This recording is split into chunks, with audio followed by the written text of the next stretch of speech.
Hi, my name is David Kam and welcome to Eckhart Yoga. This is a short tutorial on how we can transition from crow to a jump back to plank. The way I'm going to approach this is through this idea of thinking of a back bend as you jump back. So I'm going to show you the full variation and then we can break it down step by step. So the full variation is from a crow pose, how it is that we can point our toes, think about a back bend, to get ourselves back into a low chaturanga position. So this can firstly be quite, oh my gosh, how do I get there? And what we want to think of is, again, this idea of a back bend so that we can lift ourselves off the floor, than to think about sinking down. It's as simple as when you're in a child's pose and when you keep looking down, you're obviously going to focus on how heavy you are. But if you look upwards, you're going to lift and fly high. And that's the intention we want to give to our jump backs. So to start with, what we can do is coming into our crow, just like this with our toes down, lift one leg off, almost like a one-legged crow. Now think about really pointing your toes away and back, your gaze is forwards and up. Now as you kick this leg up, you're thinking of pressing and hopping this foot backwards. So something like this, I'm going to kick the leg up to guide my leg back, just to ease that transition. I'm going to repeat it again. I'm here, I'm looking forwards and up, collarbones high. I kick the leg up to hop the leg back. Gradually, you can then begin to make the hops a little bit bigger.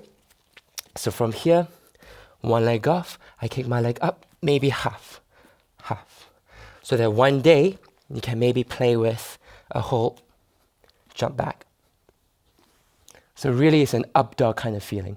A quick way to drill this is as you come into an up dog, stay there, really grow the collarbones away from the tailbone and the toes, and get a sense of how this feels like and recreate that. Okay, so let's give it a try once more. As you are ready, think about now really extending the collarbones as well as the gaze forwards. And when you lean forwards, what can help is if you turn your fingertips outwards. So I'm going to try it with this way right now. Same thing, lifting one leg off. I really look forwards and up. And as I kick this leg up, I can guide my collarbones forwards. So it's not just my head going forwards. Once more like that. So I'm here, lifting my leg up, collarbones going to guide me forwards.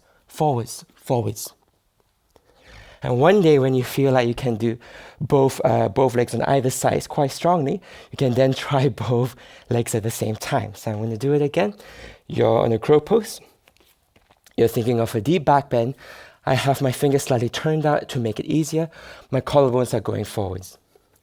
So crow pose, I'm looking ahead. I'm pointing the toes all the way back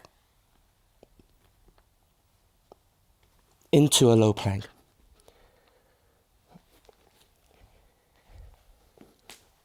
And this is it for the tutorial.